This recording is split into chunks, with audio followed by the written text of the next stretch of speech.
Okay, so ankle mobility is one of those things that people don't really think about unless they've been kind of, I guess, held back by it in their training, or they've been told by a physio or osteopath that they have decreased range in their ankles. Today I will show you the difference between kind of my right and my left. My left has my left and right, my right and my left.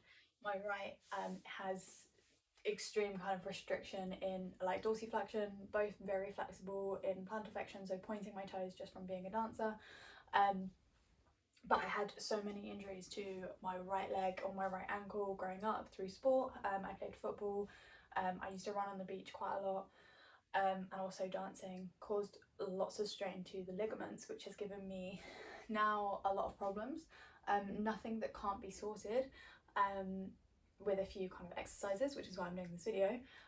But definitely something that every time I go to like an osteopath or a physio, especially someone new, they're always like, oh my god, there's loads of restriction here, and I'm like, it warms up in time, like it's not a big deal.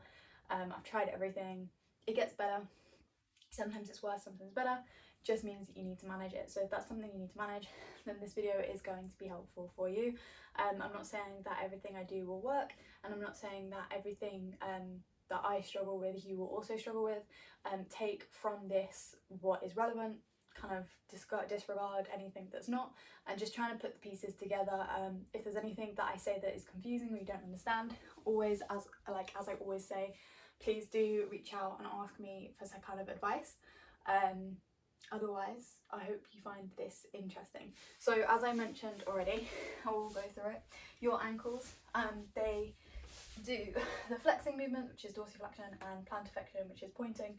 So basically just moving the joint that way and that way. It also does some movement in and out kind of that way, which is kind of where you get rolling in kind of squats or anything, or when you walk, or sometimes rolling out. But we're just going to today talk about the forward and back motion, flexion and extension, because it is more of kind of a prominence in training, and it's what I kind of come across more often than not in training.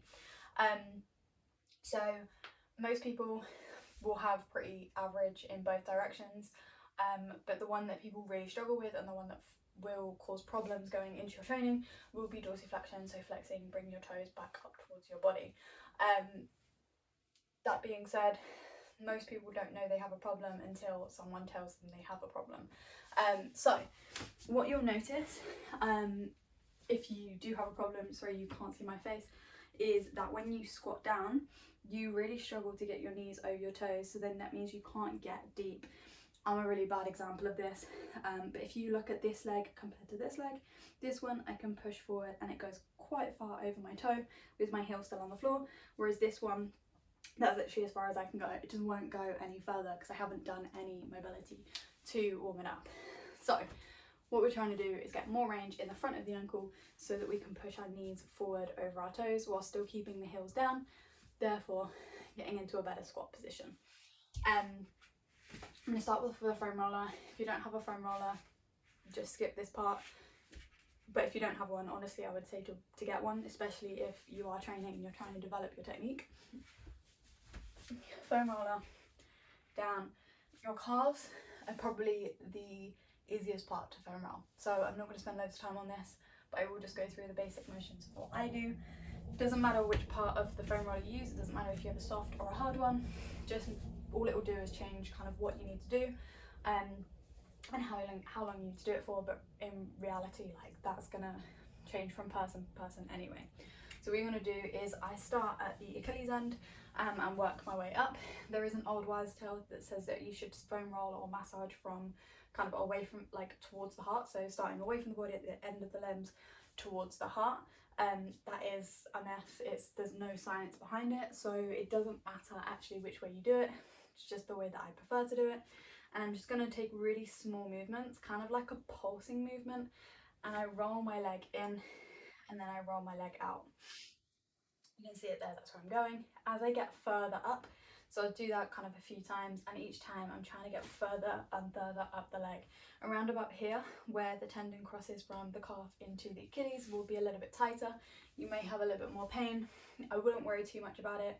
Don't spend too much time trying to get those, like, anything out of it at this point. Like, we're just trying to warm up the tissues to make them a little bit more pliable.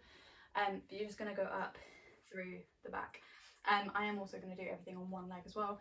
You'll be able to see a little bit of a difference, but it's difficult because obviously I have less movement in this side anyway. But we're aiming for, at the end, to get them pretty similar. So you're coming all the way up, back. Just going to fast forward through this till you get to the top. Then when you get just above the knee, making sure you're not going over the knee, you can then also then do a few where you go all the way up through the leg, inside and then outside, depending on the mobility of your hip, will depend if you need to kind of go onto your side or so on. And that's all I'm going to do with the foam roller. As I said, all I'm doing is getting the blood flowing, warming up the tissues and making them a little bit more pliable. Next point that I would do is stretching through the calf up here. Now you can do normal calf stretches if you want. I am not, just because if I stand up you can't see me, so it doesn't make a very good video. I'm going to do what I actually normally do anyway, just because it works well in terms of like walkouts, planks and stuff in a mobility flow, and that is I place my foot that I'm trying to stretch in front. I place the knee behind or in line with the heel, come down, and then I will push my body forward into it. You might need to play around with it a little bit. Actually, I do need to be on the back toes. And then I'm going to push my weight forward in this knee. What you want to make sure you're doing with that front leg is that the knee is going over the toes or slightly, basically you don't want to be too far out so that you're rolling onto the outside of the foot. You want the foot to be flat on the floor, but you don't also want to be pushing that knee in towards that middle toe or that big toe. Middle toe to the last toe. So the last kind of 4 toes you want to be over. I do have more of a turnout in my squats, so I do prefer to go a little bit further out, but it will depend on where you are.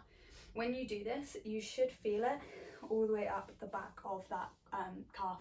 If you're not feeling it, then you're probably not doing it right. You might need to come up onto both legs and really push forward there, kind of like a weird, I don't know what this would be called, a bear crawl position. What you're trying to do is keep your heel down, but sometimes for a stretch you will need to bring the heel off a little bit. So when I went forward then, I brought my heel off probably like ½ centimetre and get my finger underneath there. That's going to push a little bit more of a pressure, and then I'm going to bring it back and I'm going to see if that made any difference in that position. This is really hard on my standing leg, I've never noticed that before. But I'll do that on both sides. Obviously I'll foam roll on both sides as well, and make sure I keep moving the ankles around. I can already feel a huge difference in this leg. It just feels so much freer, so much more movement. I'm going to come up onto it, come back into it, and then I'm just going to rock forward and back, just feeling that stretch. How much you'll need to do it will depend on kind of how much you've been doing, how many rest days you've been taking, like where your body's at. There's nothing for me to say, so I'm not going to give reps, I'm not going to give times. I'm just going to tell you to listen to your body and go with it that way. Just from doing that, I'll show you the difference. So coming down into a squat position, I'm going to push that leg over, and then I'm going to push that leg over.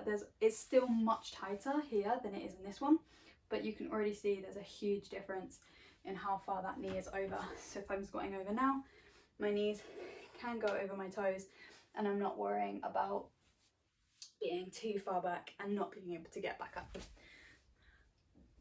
That's basically it. What you can do also to do a little bit more, that's what I do. What you can do is roll into the calf and the Achilles with your fingers or your thumbs. So let's get my thumbs and then go up through here. You can also take both hands around here and go up through your calf this way, or thumbs that way too, just round. And you're just trying to basically get more movement in the muscle. That's all you're doing.